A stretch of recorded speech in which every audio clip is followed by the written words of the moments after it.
나 오늘 급히 약속이 있어서 나갔다 와야 할 것 같아. 케이크는 주문해놨으니까 둘이서 나가서 맛있는 거라도 먹고 들어와. 아빠, 오늘 같이 밥 먹기로 해놓고 이게 뭐야? 여보, 아무리 그래도 지민이 생일인데 오늘은 약속 취소하고 셋이서 같이 밥 먹는 게 낫지 않겠어? 미안.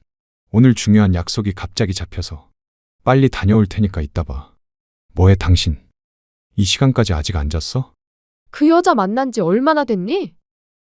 뭐라고? 당신 여자 있잖아. 그 여자 누구야? 안녕하세요. 저는 올해 50대 중반의 여자입니다. 슬아의 딸 하나를 두고 있어요. 오늘은 여러분께 제가 얼마 전에 겪었던 충격적인 일에 대해 알려드리려고 이렇게 글을 씁니다. 지금 생각해봐도 가슴이 먹먹해지고 눈물이 앞을 가리지만 그래도 이 상처를 치유하려면 꽤 긴 시간이 걸리겠죠? 그냥 제 이야기를 들어주시고 세상에는 이런 일도 있구나 하면서 가볍게 생각해 주시길 바랄게요. 저는 남편과 일찍 결혼했습니다. 솔직히 말하면 정략 결혼으로 말이죠.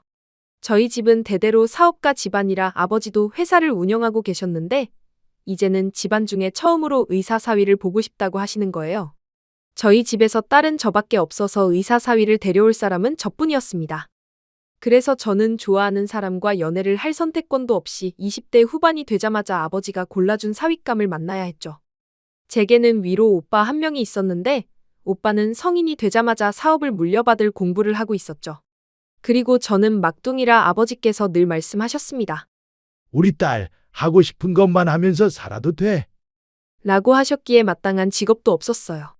아버지 회사에 들어가서 일도 해봤는데 너무 지루하고 재미도 없었을 뿐더러 저는 아직 철이 들지 않은 건지 노는 게 더 좋더라고요. 주위에서 말리는 사람도 없었고 친척 어른들은 남자 잘 만나서 시집만 잘 가면 된다고 말씀하셨기에 저도 일을 구하거나 할 생각도 딱히 없었습니다. 그렇게 20대 후반까지 잘 놀고 다녔고 그러던 중 아버지가 선자리를 몇 번 권유하시더라고요. 그럴 때마다 싫다고 지금 이대로가 좋다고 결혼하기 싫다고 잡아댔었죠. 제가 그러면 처음엔 아버지는 몇 번 권유하시다가 말았습니다. 하지만 얼마 후에는 화까지 내시면서 저를 나무라시더라고요. 너 지금 나이가 몇 살인데 지금까지 놀고 먹고 하고 있어? 일을 하든지 시집을 가든지 언제까지 아빠 밑에서 얻어먹고만 있을 거냐? 태어나서 처음으로 아버지의 화난 모습을 보고 말았습니다. 아버지는 저에게 항상 다정하고 상냥하셨는데 그런 모습을 보고 굉장히 충격을 많이 받았어요. 내심 언제나 하고 싶은 대로 하라고 말만 그랬지 속으로는 저런 생각을 하셨구나 싶었습니다. 그래서 집에서 나가고 싶더라고요. 처음으로 아버지에게 실망을 했고 저는 결국 아버지가 하라는 대로 다 하게 되었습니다. 선자리에 나가서 그 남자를 처음 봤는데 아무런 감흥도 없었지만 꼭두각시 인형처럼 무의미하게 일사천리로 결혼을 진행시켰죠. 다들 제 결혼식장에서 신부가 행복해 보이지 않는다며 수군댔고 저는 정말로 행복하지 않았습니다. 솔직히 조금의 반항심도 있었던 것 같아요. 아버지가 원하는 대로 흘러가서 제가 이렇게 불행하다는 것을 보여주고 싶었거든요. 제가 불행한 게 과연 아버지가 원하는 건가 하면서 말이죠. 저도 돌이켜 생각해보면 제가 그때는 참 많이 철이 없었던 것 같습니다. 나이가 30이 다 되어가는데 제대로 된 직업 하나 없이 돈만 펑펑 쓰면서 놀았으니까요. 그치만 그때는 알지 못했습니다. 돈이 있어서 쓰는 거고 돈을 벌어야 하는 이유를 몰랐거든요. 아무튼 저는 몇 마디 나눠본 적도 없는 의사 남편과 결혼식을 올렸고 저희 사이는 사랑 같은 건 없었습니다. 분명 이 사람도 저희 집안의 돈을 보고 결혼했거나 아니면 아버지와 단둘이서 사전에 조건을 걸고 저를 이용한 결혼이라고 생각했거든요. 저희는 결혼 이후에도 신혼집에서 거의 동거인 수준으로 지냈습니다. 당연히 신혼의 뜨거움은 없었고 설렘도 없었죠. 그런데 이건 잠깐이더라고요. 매일같이 한 공간에 있고 한 식탁에서 밥도 같이 먹을 뿐더러 잠도 한 침대에서 같이 자니까 저도 모르게 정이 들어버린 거 있죠. 그런데 그 사람도 그런지 서로 모르게 서로를 챙겨주고 있더라고요. 사소한 거 하나 할 때마다 남편을 생각하게 된다든지 말이죠. 그렇게 저희는 연애하는 것 같은 결혼 생활을 결혼하고 몇 달 후에 하게 되었답니다. 그러다 보니 자연스럽게 남편과 가까워졌고 사랑을 하게 됐어요. 저희 사이가 좋아지다 보니 아버지와의 관계도 회복되었고 결혼 생활도 행복했습니다. 그리고 결혼한 지 몇 년이 지나고 저희 사이에서 아이가 생겼어요. 30대 초반의 출산이라 조금 이르다고 생각했었는데 저희 부부는 오히려 좋다고 생각했습니다. 아이는 딸이었고 아이를 낳으니 우리 가족의 사이는 더 돈독해지더라고요. 아이를 중심으로 대화도 많아졌고 오히려 싸움은 줄었습니다. 남편은 의사 일을 열심히 하면서도 제 육아를 최선을 다해 도와주었어요. 여보, 일하느라 힘들 텐데 이렇게 육아랑 집안일도 도와주고 피곤하지 않아? 난 괜찮아. 우리 여보랑 지민이 보고 싶어서 혼났는데 이게 내 행복인걸. 우리 남편 감동이야. 고마워요, 여보. 저도 그 모습에 감동받고 더 열심히 보답했죠. 이렇게 저희 세 가족은 정말 행복했습니다. 그리고 이제 아이가 점점 크고 고등학생이 되었어요. 저도 어느덧 50대가 다 되어가는 나이였죠. 아이를 낳았을 때는 부부 금술도 좋고 어디를 가더라도 부러움을 많이 받고 사는 부부였습니다. 저는 집안도 괜찮았을 뿐더러 남편은 안정적이고 모두가 부러워하는 의사라는 직업을 가졌으니까요. 그런데 지금은 예전과는 달라졌습니다. 남편도 같이 나이가 들어가서 그런지 왠지 모르게 무뚝뚝해졌고 딸은 고등학생이라 예민한 시기다 보니 대화도 잘하지 않았어요. 저는 그저 집에서 밥하고 청소하는 여자일 뿐이었습니다. 남편이 결혼 초 때와 달라졌다는 것은 대충 눈치챘지만 크게 신경 쓰지를 않았어요. 서로 나이도 많이 들었고 약 20년을 같이 살다 보면 무덤덤해지는 경우가 많고 대부분은 그런다고 생각했으니까요.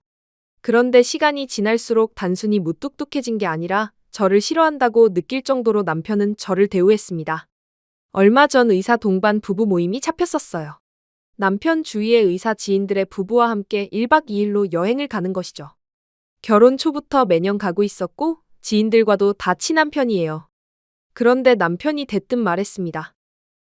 이제 우리는 가지 말자. 갑자기 왜? 그냥 가봤자 재미도 없고 귀찮아서. 요즘 병원 일도 많아서 좀 쉬고 싶네. 올해도 의사 부부 동반 모임이 있었고 저는 당연히 가는 줄 알았죠. 그런데 남편은 가기 싫다는 얘기를 하길래 솔직히 많이 속상했어요. 제가 이제 나이도 들고 그래서 여자로 안 보이나 싶었거든요. 그리고 그동안 아버지 사업도 예전만큼 원활하지가 않았습니다. 그래서 지금은 남편의 월급으로 생활하고 있었거든요. 그것뿐만 아니라 제가 차린 밥은 일절 손도 대지 않았고 주말마다 딸과 함께 셋이서 가까운 곳이라도 산책을 가거나 했는데 그것도 어느 순간부터 하지를 않게 되었죠. 주말마다 남편은 이런 이유, 저런 이유를 대면서 어디론가 갔거든요. 그러고는 밤늦게 들어옵니다.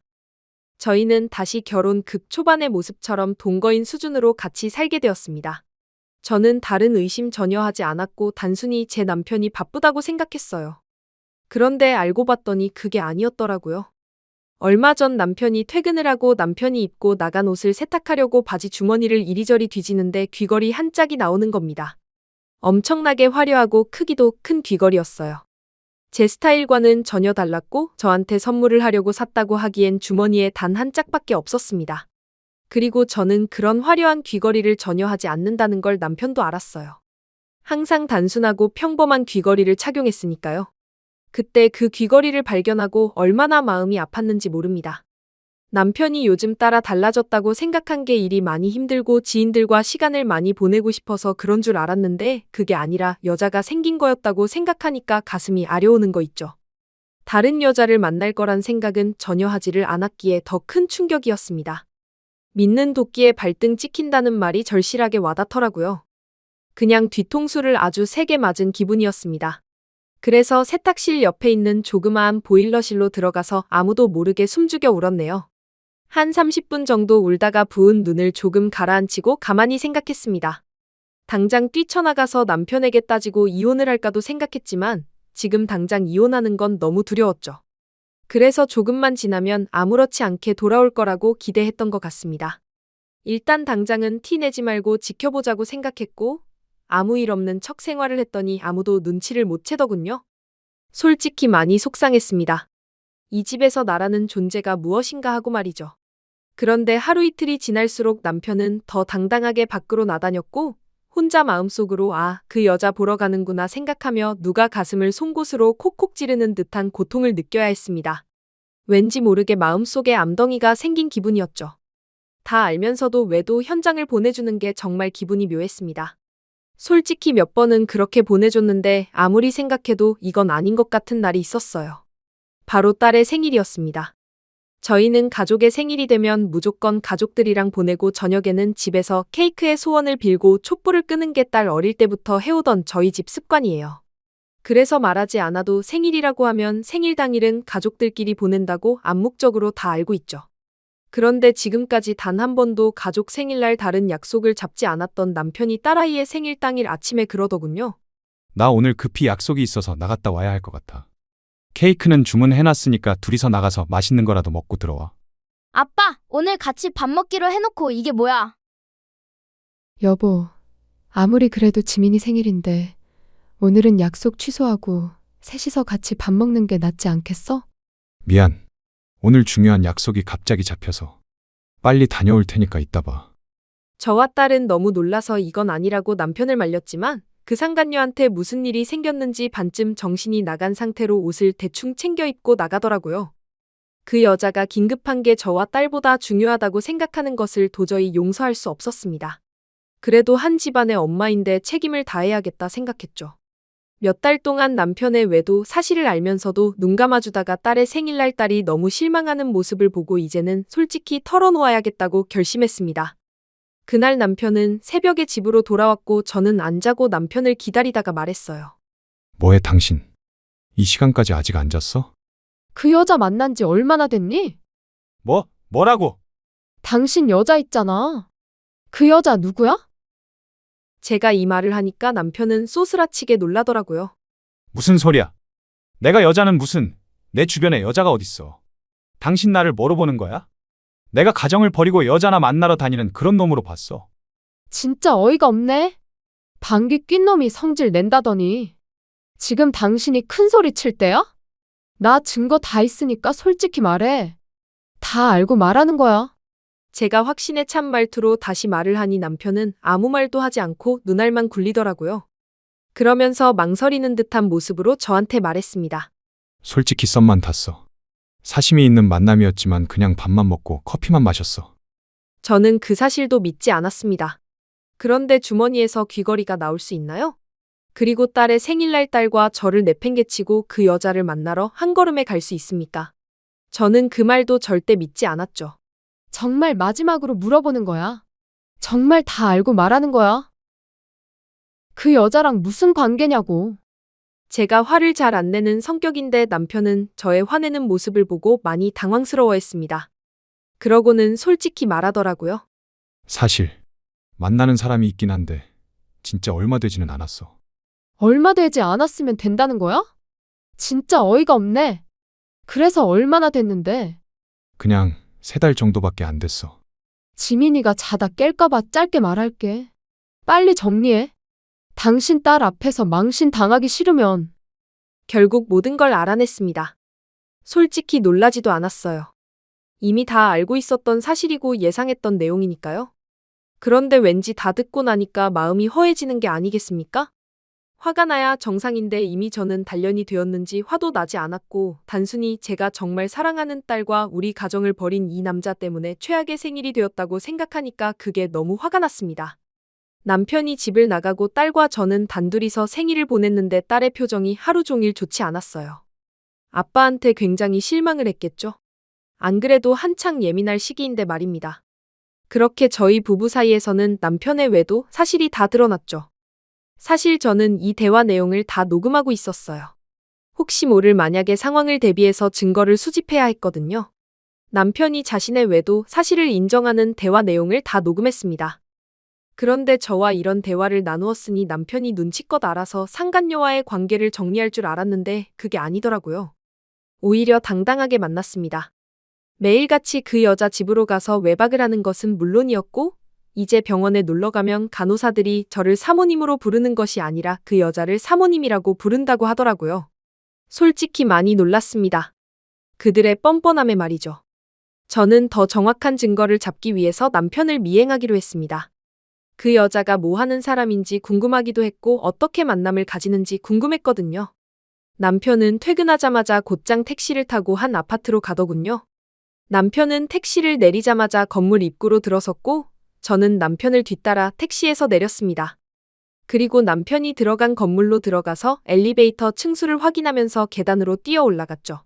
멈춰 있는 층수로 도착했고 딱 그때 때마침 현관문에서 그 여자가 나와서 남편을 반기더라고요. 저와 그 상간녀가 눈이 마주쳤습니다. 그리고 저를 아는지 놀라더군요. 남편도 그 여자 표정을 보고 뒤를 돌아서 저와 눈이 마주쳤습니다. 그렇게 저희 셋은 그 여자의 아파트 복도에서 삼자대면을 하고 말았죠.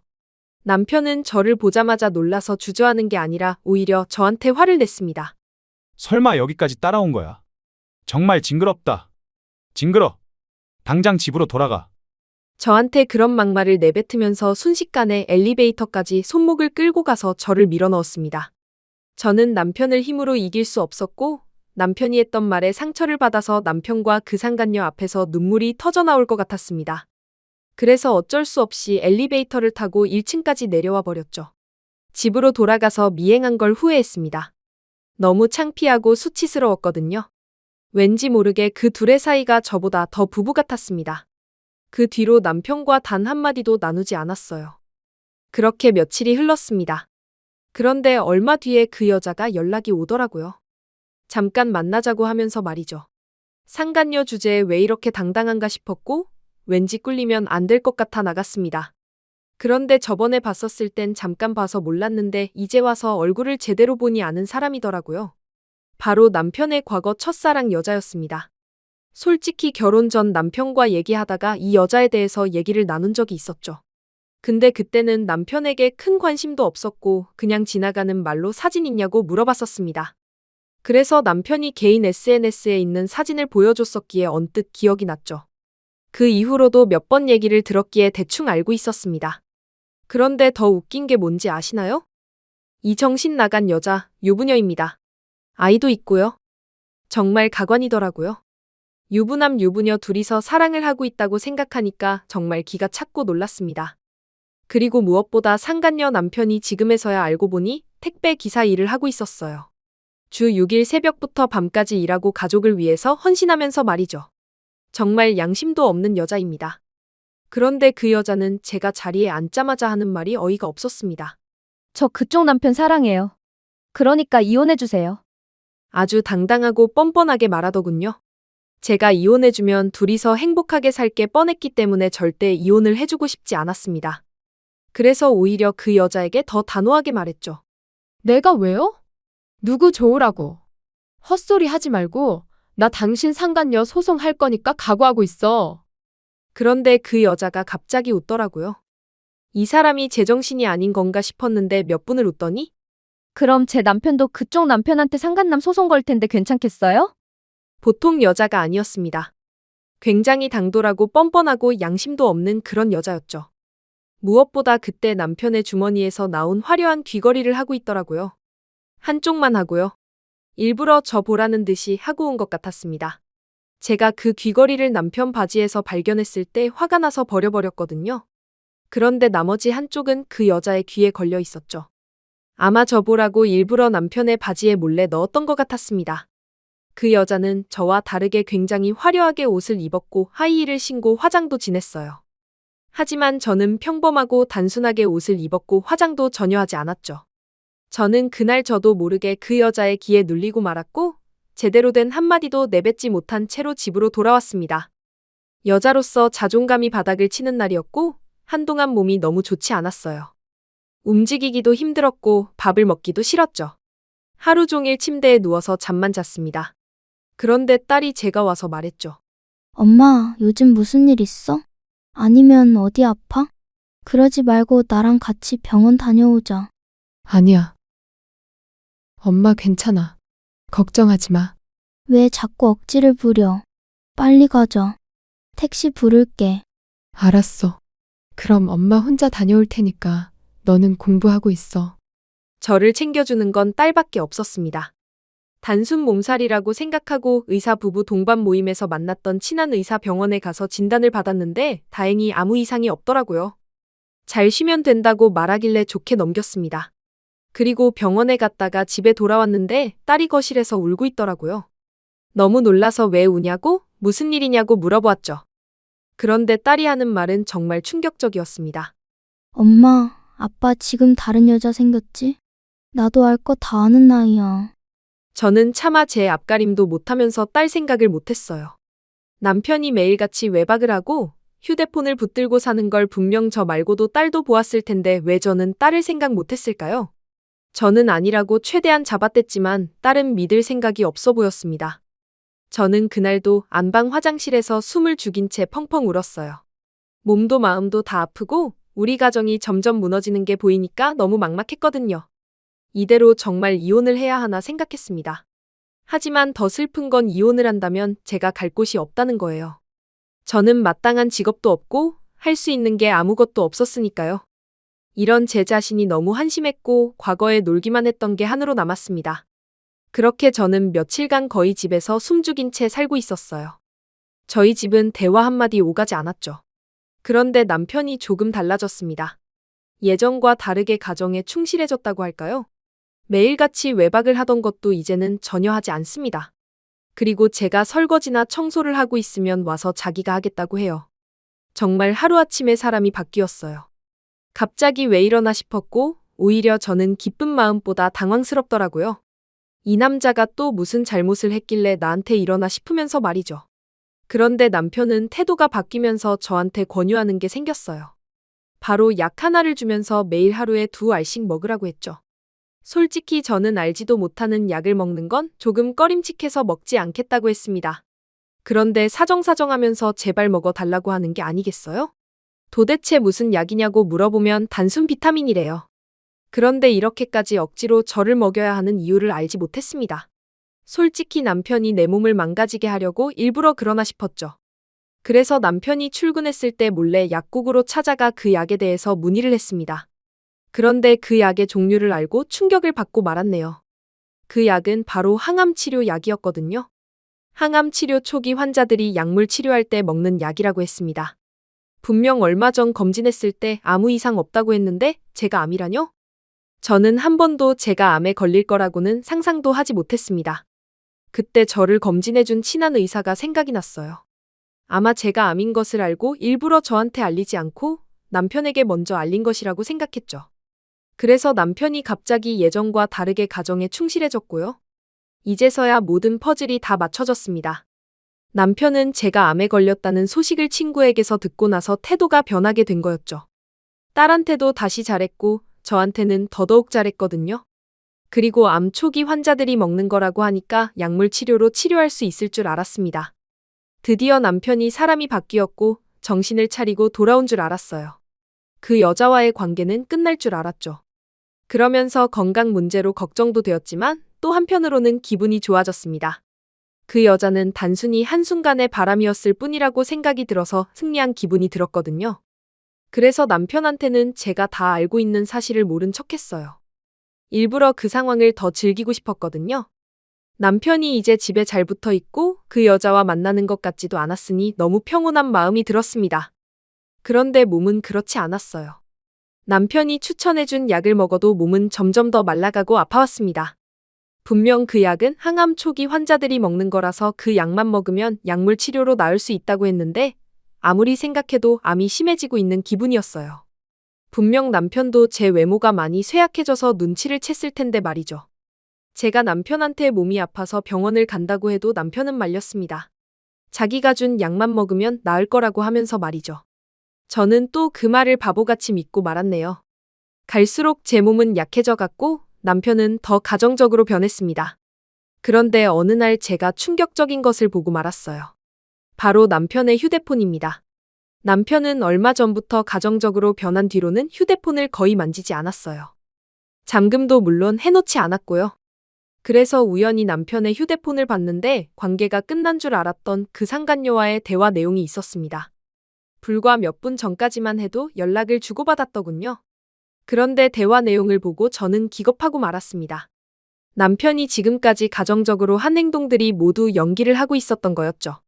문자를 주고받은 그 내용들에 대해서 간략히 말씀드리자면 그들은 제가 빨리 생을 마감하고 그 여자가 제 자리를 치고 들어오는 것을 원했습니다. 의사 사모님 소리 듣고 싶다고 하면서 말이죠. 남편도 제 마지막 기억에는 가정적인 남편으로 남고 싶어 했기에 이렇게 헌신을 하는 거였습니다. 그리고 무엇보다 저는 암 초기에 걸린 게 아니었더군요. 당장 병원에 가서 치료를 받아야 하는 수준이라고 했습니다. 그래서 초기 환자가 먹는 약을 먹어도 몸이 나아지지 않는 거였죠. 정말 온몸에 소름이 끼쳤고 그들이 무서워지기 시작했어요. 사람 목숨을 이렇게 가볍게 생각하는 것이 너무 무섭고 잔인하잖아요. 둘이서 시나리오를 짜고 있었던 겁니다. 저는 바로 병원으로 가서 진단을 받기 시작했어요. 의사 선생님은 일주일만 늦었어도 잘못될 뻔했다며 지금이라도 온 게 다행이라고 하더군요. 그래서 그날부터 치료를 받기 시작했습니다. 남편과 그 여자한테는 각자 고소장을 보냈습니다. 살인미수죄로 말이에요. 그리고 상간녀 소송과 이혼 소송까지 다 했습니다. 그들이 원하는 대로 만들어주고 싶지 않았거든요. 그리고 회사에다 소문을 퍼뜨렸어요.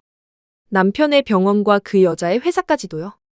남편은 아픈 아내를 두고 가정을 벌인 사람이 되었고 그 상간녀는 말할 것도 없었습니다.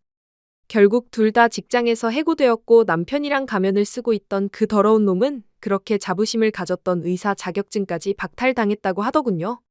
결국에는 제 승리로 이어졌습니다. 저는 너무 통쾌했어요. 그들이 나락으로 떨어지는 것을 보니까 항암 치료를 하면서도 조금은 웃을 수 있었습니다. 딸도 저한테 너무 잘했다고 해주더라고요. 아빠가 그렇게 가정적인 척할 때부터 자기는 역겨웠다고 하면서요. 지금은 항암 치료도 어느덧 마무리가 되어 갑니다. 이미 남편과는 이혼을 해서 위자료를 받고 딸과 함께 집을 나왔네요. 딸은 이제 어느덧 대학생이 되었고 저한테 많은 도움을 줍니다. 딸이 없으면 어땠을지 생각만 해도 끔찍하네요. 여러분도 혹시 저와 같은 경험이 있나요? 저는 아직도 소름인 게 의사였던 남편이 제 목숨을 가지고 장난을 쳤다는 게 지금도 너무 무섭고 소름이 끼칩니다. 그 인간은 그동안은 물론이고 앞으로도 절대 의사를 할 자격이 없었던 인간이었던 거죠. 제 이야기는 여기까지입니다. 들어주셔서 감사합니다.